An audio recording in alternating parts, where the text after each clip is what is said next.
بسم اللہ الرحمن الرحیم۔ السلام علیکم ورحمۃ اللہ وبرکاتہ۔ مدینہ منورہ اس روز گہری اور پرسکون خاموشی میں ڈوبا ہوا تھا۔ اچانک لوگوں کو شور سنائی دیا۔ یہ ایک لمبے چوڑے قافلے کی خبر تھی۔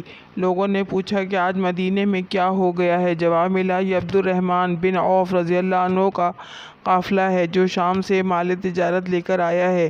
کیا قافلہ اتنا بڑا ہے؟ ہاں، یہ قافلہ 700 اونٹوں پر مشتمل ہے اور یہ سارا سامان مدینے کے غربا میں تقسیم ہوگا۔ عبد الرحمن بن عوف رضی اللہ عنہ کے والدین دونوں مکہ میں قریش کے قبیلہ زہرہ سے تھے۔ آپ کے والد عوف بن عبد عوف اور والدہ الشفا بنت عوف تھیں۔ آپ کا اصل نام عبد عمرو کا خادم تھا۔ رسول اللہ صلی اللہ علیہ وسلم نے ہی آپ کا نام بدل کر عبد الرحمن رکھا، رحمان کا بندہ، جیسا کہ عبد الرحمن بن عوف۔ حضرت عبد الرحمن بن عوف رضی اللہ عنہ اپنے عہد میں جزیرہ نما عرب کے سب سے مالدار تاجر تھے۔ آپ کہا کرتے تھے کہ میں اگر پتھر اٹھاتا ہوں تو اس کے نیچے سونا اور چاندی پاتا ہوں۔ ہجرت مدینہ کے بعد حضرت عبد الرحمن بن عوف رضی اللہ عنہ نے اپنی زندگی کا آغاز غربت سے کیا۔ جب مسلمان مکہ سے ہجرت کر کے مدینے آئے اور مہاجرین و انصار کے درمیان مواخات قائم ہوئی تو رسول اللہ صلی اللہ علیہ وسلم نے جناب عبد الرحمن بن عوف رضی اللہ عنہ کو حضرت سعد بن ربیع رضی اللہ عنہ کا بھائی بنایا۔ سعد نے عبد الرحمن سے کہا، بھائی، میں مدینے میں سب سے زیادہ مالدار ہوں، میرا آدھا مال لے لو، اور میری 2 بیویاں ہیں، جو تمہیں پسند آئے میں اسے طلاق دے دیتا ہوں، تم مجھ سے شادی کر لو۔ عبد الرحمن بن عوف رضی اللہ عنہ نے ان سے کہا، اللہ تعالیٰ تمہارے اہل و عیال اور مال میں برکت فرمائے، تم مجھے صرف بازار کی راہ دکھا دو۔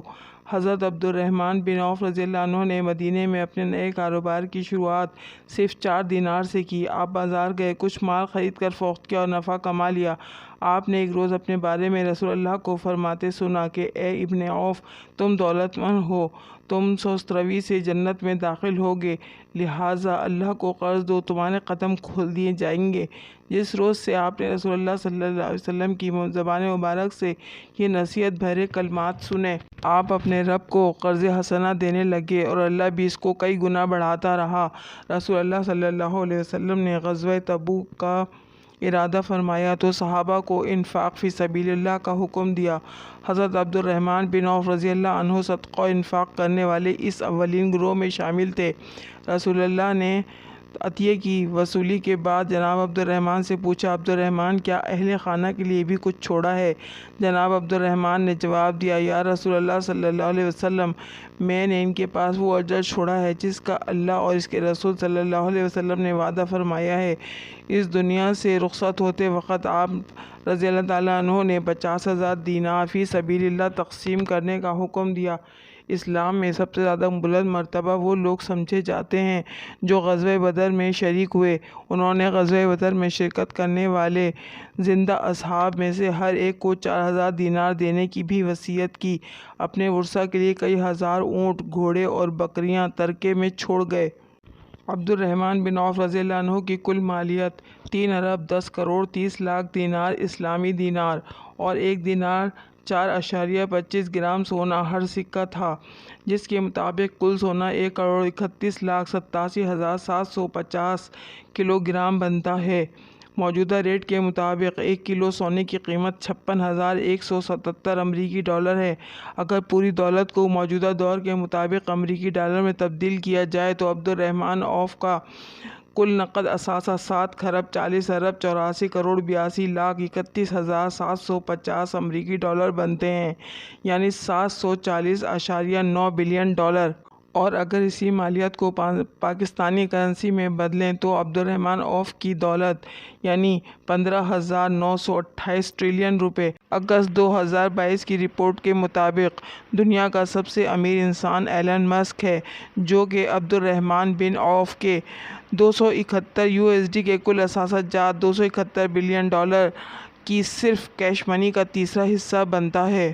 یہاں یہ بات قابل ذکر ہے کہ عبد الرحمن بن عوف رضی اللہ عنہ عشرہ مبشرہ میں سے تھے۔ وہ ان 10 افراد میں سے ایک ہیں جن کے بارے میں نبی کریم صلی اللہ علیہ وسلم نے فرمایا تھا کہ وہ جنت میں داخل ہوں گے۔ یہ بھی حقیقت ہے کہ آپ رضی اللہ عنہ ہمیشہ اس دولت سے خائف رہے۔ ایک روز آپ کے سامنے افطاری کا کھانا رکھا گیا۔ کھانے پر آپ کی نظر پڑی تو آپ رو پڑے اور کہا، مصعب بن عمیر شہید ہوئے، انہیں ایک چادر میں کفنایا گیا۔ اگر ان کا سر ڈھانپا جاتا تو پاؤں ننگے ہو جاتے، اور اگر پاؤں ڈھانپا جاتا تو سر ننگا ہو جاتا۔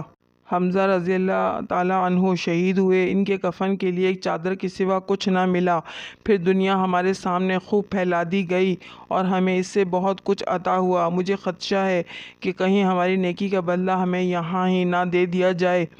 جناب عمر فاروق کے بعد نئے خلیفہ کا انتخاب ہونے لگا تو کچھ جید صحابہ جناب ابن عوف کی طرف اشارے کرنے لگے۔ اس موقع پر حضرت عبد الرحمن بن عوف رضی اللہ تعالیٰ عنہ نے کہا، اللہ کی قسم اگر چھری لے کر میرے حلق پر رکھ دی جائے اور پھر سے ایک طرف سے دوسری طرف پھیر دیا جائے تو یہ چیز مجھے خلافت سے زیادہ پسند ہے۔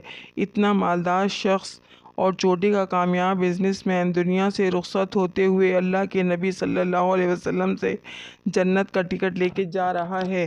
وہ اس بات کو ثابت کر کے جا رہا ہے کہ شریعت پہ چل کے بھی دنیا اور آخرت کا کامیاب ترین انسان بنا جا سکتا ہے۔ وہ یہ ثابت کر کے جا رہا ہے تاکہ آنے والے دور کا مسلمان یہ نہ کہے کہ جھوٹ، دھوکہ، فریب، ملاوٹ، حق تلفی، ناانصافی، زیادتی اور رشوت کے بغیر کاروبار نہیں چلتا۔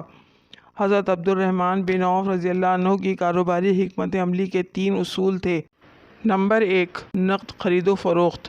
نمبر 2، کبھی بھی کسی چیز کا ذخیرہ نہ کرنا اور نہ ہی زیادہ منافع کا انتظار کرنا۔ نمبر 3، معاملات میں ہمیشہ سچائی اور ایمانداری۔ کیا کسی اہل اقتدار نے اس بات پر غور کیا؟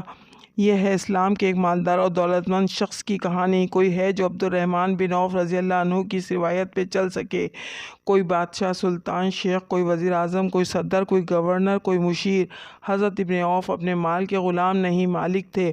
یہی وہ نقطہ ہے جو ہمیں سمجھ نہیں آتا۔ مالک وہ ہوتا ہے جو اپنا مال بانٹ دیتا ہے، اور غلام وہ ہے جو اسے سنبھال کر رکھتا ہے۔ اللہ تعالیٰ عمل کی توفیق عطا فرمائے، آمین۔